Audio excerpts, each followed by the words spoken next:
अच्छे खासे गए थे वो, एकदम खुशी खुशी से गए, 8 दिन बाद आ जाऊंगा बोले। और वहाँ क्या हुआ पता नहीं, अचानक से खबर आई कि खत्म हो गए। अच्छा ट्रीटमेंट वगैरह मिला रहता तो मेरे मेरे बच्चे का क्या हाल। एक व्यक्ति दुर्ग के गया नगर से निकलता है बाबा धाम कावड़ यात्रा में, और वो यात्रा बाबा धाम पहुंचने से पहले ही अधूरा रह जाता है, और वो सफर, वो यात्रा उसके लिए आखिरी साबित हुई। परिवार के बीच काफी ज्यादा मातम पसरा हुआ था। 5 साल पहले ही उनकी शादी हुई थी, 2 बच्चियां हैं, एक 2 साल की है और एक 8 महीने की है। दूसरी बार में उनको फिर तबीयत खराब हुआ तो हम लोग उठा के उनको जो स्वास्थ्य शिविर रहता है वहाँ पे ले गए। तो वहाँ पे उनको CPR वगैरह दिए और थोड़ा ऑक्सीजन वगैरह चढ़ा के देखे तो डॉक्टर द्वारा बताया गया कि उनकी मृत्यु हो चुकी है करके। निश्चित रूप से परिवार की स्थिति अच्छी नहीं है। मैं शासन प्रशासन से चाहूँगा कि उनको आर्थिक मदद जो मिल सके वो देना चाहिए। 23 किलोमीटर यात्रा जैसे ही कंप्लीट होती है और उस बीच अचानक से मणिचंद्राकर का तबियत जो है बिगड़ जाता है। वहाँ पर उनके साथियों ने जो जितने साथी थे वो कैंप पर ले गए, और कैंप पर ले जाने के बाद जो चिकित्सा सुविधा थी वो भी मिली, पर होनी को शायद यही मंजूर था। कभी भी किसी के लिए कोई सफ़र, कोई यात्रा आखिरी साबित हो सकती है। उसकी ज़िंदगी के लिए, उसकी ज़िंदगी पर वो सफ़र, वो यात्रा आखिरी हो सकता है। और एक ऐसे ही यात्रा एक व्यक्ति के लिए आखिरी साबित हुआ। एक व्यक्ति दुर्ग के गया नगर से निकलता है बाबा धाम कावड़ यात्रा में, और वो यात्रा बाबा धाम पहुंचने से पहले ही अधूरा रह जाता है, और वो सफ़र, वो यात्रा उसके लिए आखिरी साबित हो जाती है। दरअसल दुर्ग गया नगर वार्ड क्रमांक 4 में रहने वाले मणिचंद्राकर, जिनकी उम्र 31 वर्ष बताई जा रही है, 9 तारीख को दुर्ग से अपने 32 से 35 कावड़ यात्रियों के टोली के साथ वो यहाँ से झारखंड बाबा धाम दर्शन करने के लिए कावड़ यात्रियों के तौर पर वो यहाँ से निकलते हैं। 10 तारीख को वो सुल्तानगंज पहुँचते हैं। सुल्तानगंज पहुँचने के बाद सभी जो उनके साथी थे वो तय करते हैं कि अब पैदल जो है बाबा धाम जो मंदिर है वहाँ तक पहुँचना है, तो यहाँ से यात्रा शुरू करते हैं। कंधे पर कावड़ लेकर वो यात्रा शुरू कर देते हैं। 10 तारीख को ये यात्रा प्रारंभ होती है और 23 किलोमीटर यात्रा जैसे ही कंप्लीट होती है और उस बीच अचानक से मणिचंद्राकर का तबियत जो है बिगड़ जाता है। बिगड़ने के बाद जो तमाम साथी होते हैं साथ में, वो कहते हैं कि पास में ही जो है सेवा सेंटर है, जहाँ पर जो प्राथमिक उपचार है वो दिया जा सकता है, क्योंकि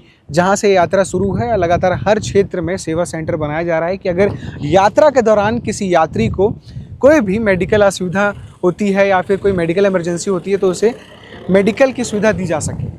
तो प्राथमिक उपचार के लिए मणिचंद्राकर को वहाँ पर ले जाया जाता है। तो उनकी कंडीशन को देखते हुए, क्रिटिकल कंडीशन को देखते हुए, वहाँ पर जितने भी लोग होते हैं स्टाफ, वो सजेशन ये देते हैं कि आप पास में ही शासकीय अस्पताल है वहाँ पर ले जाइए। तो शासकीय अस्पताल ले जाया जाता है। जैसे ही शासकीय अस्पताल मणिचंद्राकर को ले जाया जाता है तो डॉक्टर जो है उन्हें मृत घोषित कर देते हैं और कहते हैं कि हार्ट अटैक की वजह से इनकी तबीयत बिगड़ी है और रास्ते में ही इनकी मृत्यु हो चुकी है।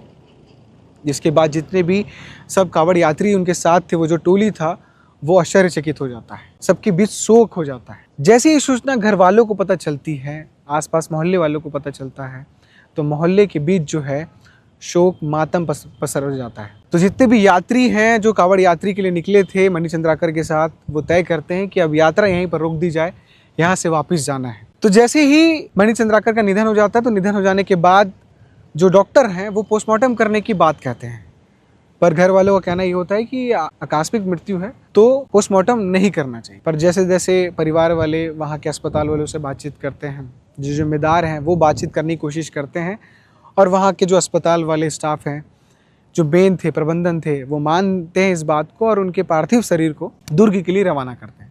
पार्थिव शरीर जो है दुर्ग पहुँच जाता है। पहुँचने के बाद परिवार के बीच काफ़ी ज़्यादा मातम पसरा हुआ था। 5 साल पहले ही उनकी शादी हुई थी, 2 बच्चियां हैं, एक 2 साल की है और एक 8 महीने की है। मणिचंद्राकर जो है मजदूरी का काम किया करते थे, यानी कि रेजा कुली मजदूरी का काम, दिहाड़ी का, रोज़ कमाते थे, रोज़ खाते थे। परिवार को चलाना थोड़ा मुश्किल था। जैसे तैसे वो परिवार को चला रहे थे, और कि 2 साल पहले से वो कावड़ यात्रा कर रहे थे। तीसरा उनका साल था और उन्होंने तीसरे साल भी सोचा कि मैं बाबा धाम जाऊँगा पैदल और जल चढ़ाकर वापस आऊँगा। तो टोली तैयार थी, 35 लोग की टोली थी, वो रवाना हुए थे। पर जो हुआ वो सबके लिए आश्चर्यचकित था। सब स्तब्ध थे इस मामले के बाद। फिर जैसे ये सारी चीज़ें हुई, पार्थिव शरीर घर आ चुका है। घर आने के बाद परिवार के बीच मातम पसरा और आज जो है उनके पार्थिव शरीर को अंतिम संस्कार के लिए ले जाया गया और पंच तत्व में वो विलीन हुए। परिवार वाले काफ़ी ज़्यादा चिंतित है, क्योंकि कमाने के लिए वही एक घर के सदस्य थे और 2 बच्चों और पत्नी को वही संभाल रहे थे। परिवार वाले और जान पहचान वाले और जो स्थानीय पार्षद है वो यही कह रहे हैं कि जो अब घर परिवार को जो चला रहा था वही इस दुनिया से चला गया है, तो अब घर को चलाना मुश्किल हो रहा है। तो परिवार वाले ये गुहार लगा रहे हैं कि अगर कोई मुआवजा मिल जाए, आर्थिक सहायता मिल जाए या फिर ऐसी स्थिति कर दी जाए ताकि हमारा जो जीवन है वो गुजर बसर हो सके, बच्चियों का जो जीवन है उनकी पढ़ाई शिक्षा वो अच्छे से हो सके, इस तरह की चीज़ें और व्यवस्था की मांग और आसरा जो है परिवार वाले लगा रहे हैं। हालांकि प्रशासन इस पर सोच रही है, फिलहाल कुछ बात की पुष्टि नहीं हुई है कि किस तरह से मदद की जाएगी, क्या मदद हो सकती है, पर परिवार वाले जो हैं लगातार मीडिया के माध्यम से एक गुहार लगा रहे हैं और ये अपेक्षा कर रहे हैं कि हमारी कुछ मदद हो सके, आर्थिक सहायता हो जाए या फिर कोई ऐसी व्यवस्था बन जाए कि आने वाला जो जीवन उन बच्चों के लिए और उस पत्नी के लिए वो अच्छे से गुजर बसर हो सके। आसपास के लोग, उनकी जो पत्नी है वो क्या कुछ बता रही है, जो पार्षद है वो क्या बता रहे हैं और जो उनका साला है वो क्या कुछ बता रहा है, बाइट के माध्यम से सुनिए। अच्छे खासे गए थे वो, एकदम खुशी खुशी से गए, 8 दिन बाद आ जाऊंगा बोले। वहाँ क्या हुआ पता नहीं, अचानक से खबर आई कि खत्म हो गए। अच्छा ट्रीटमेंट वगैरह मिला रहता तो मेरे बच्चे मेरे पति का क्या हाल।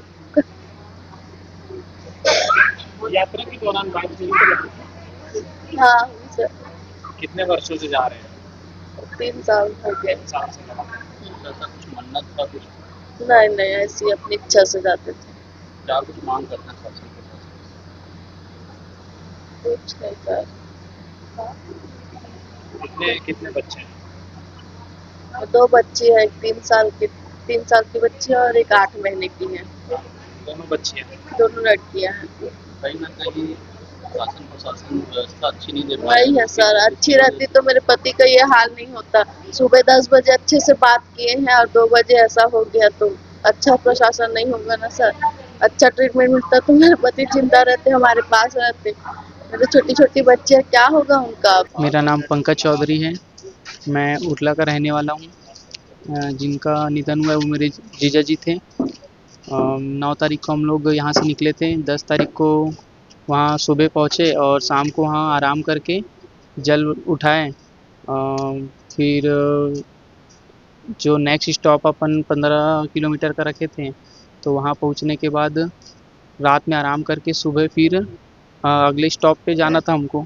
तो सब बढ़िया गए साथ में ही, और वहाँ पे धूप और बरसात अचानक हो गया, तो उनकी थोड़ी तबीयत ख़राब हो गई वहाँ पे, जिनसे चक्कर वगैरह कुछ आया। तो उनको कुछ पानी वानी दिया गया और फिर वो उठ के हमारे कैंप में वापस आए। तो दूसरी बार में उनको फिर तबीयत ख़राब हुआ, तो हम लोग उठा के उनको जो स्वास्थ्य शिविर रहता है वहाँ पे ले गए। तो वहाँ पे उनको CPR वगैरह दिए और थोड़ा ऑक्सीजन वगैरह चढ़ा के देखे, तो डॉक्टर द्वारा बताया गया कि उनकी मृत्यु हो चुकी है करके। समय से पहुंच जाते थे तो टाइम समय मतलब 15 किलोमीटर था, तो हम अपने हिसाब से चल रहे थे, ज़्यादा थके ना ऐसा करके। थोड़ा धूप हो गया था, 10:30-11 बज गए थे हमको वहाँ पहुँचते, ज़्यादा दूर नहीं था। रास्ते में स्वास्थ्य शिविर वगैरह लगे थे? हाँ, रास्ते में लगे थे, लेकिन 2.5-3 किलोमीटर की दूरी पे थे वो। तो स्वास्थ्य शिविर के पास में ही थे जो हुआ घटना, तो और उनका सब स्वास्थ्य वगैरह सब ठीक ही था, और वो शायद अचानक से हुआ है। वो क्या काम करते थे आप? वो जिला सरकारी हॉस्पिटल में उनका कुछ काम था, मैं भी उतना नहीं जानता। सावन के पवित्र माह में बाबा वैद्यनाथ धाम में लाखों करोड़ लोग गंगा जल अर्पण करने जाते हैं, हम लोग भी जाते हैं। हमारे वार्ड से मणिचंद्राकर, जो बहुत अच्छा लड़का था, वे भी बाबा धाम यात्रा पर निकले थे। उनका ग्रुप था और जानकारी मिली है कि कांवड़ यात्रा के दौरान करीब 27 किलोमीटर चलने के बाद उनके सीने पर दर्द हुआ, और वहाँ पर उनके साथियों ने, जो जितने साथी थे, वो कैंप पर ले गए, और कैंप पर ले जाने के बाद जो चिकित्सा सुविधा थी वो भी मिले, पर होनी को शायद यही मंजूर था। वहाँ पर उनका दुखद निधन हो गया। निश्चित रूप से वो घटना बहुत दुखद है, बाबा की शायद यही मर्जी है। और जानकारी मिली कि वहाँ से यहाँ पर पार्थिव शरीर को लाना था, तो हमारे स्थानीय मंत्री गजेंद्र यादव जी के सहयोग से, प्रशासनिक सहयोग से वहाँ से डेड बॉडी को यहाँ पर लाए हैं। निश्चित रूप से परिवार की स्थिति अच्छी नहीं है। मैं शासन प्रशासन से चाहूँगा कि उनको आर्थिक मदद जो मिल सके वो देना चाहिए, और मोहल्लेवासी भी सहयोग कर रहे हैं, और नगर निगम स्तर पर प्रशासन की जो भी योजना है शासन की, उसके लिए हम लोग भी मदद करेंगे। मैं अपनी ओर से बाबा भोलेनाथ से प्रार्थना करूंगा दिवंगत आत्मा को अपने चरणों में स्थान दें और परिवार को ये दुखद घड़ी में दुख सहने की क्षमता प्रदान करें। तो आपने सुना कि उनकी धर्मपत्नी और आसपास के जो जान पहचान परिजन जो लोग हैं वो क्या कुछ बता रहे हैं बाइट के माध्यम से, और गुहार लगा रहे हैं कि कुछ आर्थिक मदद हो जाए। तमाम मीडिया वाले भी खबर इसीलिए बना रहे हैं कि जो एक पत्नी है, 2 बच्चियां हैं, उनके सर से पिता का साया उड़ गया, पत्नी के पास से पति का साया उड़ गया, तो कुछ मदद हो सके। अगर कोई जिम्मेदार इस वीडियो को देख रहा है तो उस परिवार के लिए ज़रूर सोचें, आगे बढ़कर मदद कर सके, उन तक कुछ मदद पहुंचा सके। और आज जो है उनके पार्थिव शरीर का जो है पंचतत्व में वो विलीन हो गए, अंतिम संस्कार उनका कर दिया गया। परिवार वालों के बीच काफ़ी ज़्यादा मातम पसरा हुआ है। जान पहचान और करीब के जो लोग हैं वो काफ़ी ज़्यादा इस घटना के बाद से जो है हैरान है कि कैसे कोई व्यक्ति चल रहा है, स्वस्थ है, 31 साल की उम्र में वो इस तरह से अपने परिवार और दुनिया को छोड़कर चला जाता है। डॉक्टर का यही कहना है कि हार्ट अटैक उनको आया था और हार्ट अटैक की वजह से, हृदयघात की वजह से उनको इस दुनिया को छोड़ के जाना पड़ा है। अपने आप को स्वस्थ रखिए। और एक इस चीज़ के दौरान ये भी बात सामने आ रही है कि जब तक आप अपने आप को अच्छे से स्वस्थ नहीं समझते हैं, रखते हैं, तो बाबा धाम यात्रा या फिर कांवड़ यात्रा और भी जो आप यात्रा करते हैं, धार्मिक यात्रा करते हैं, उससे थोड़ा बचिए, समझिए, खुद को स्वस्थ रखने के बाद ही यात्रा करिए। बाकी इस खबर में आगे जो भी कुछ अपडेट होगा हम लगातार आपको अपडेट करते रहेंगे। केपी न्यूज़ को सब्सक्राइब जरूर करिएगा। बहुत बहुत शुक्रिया।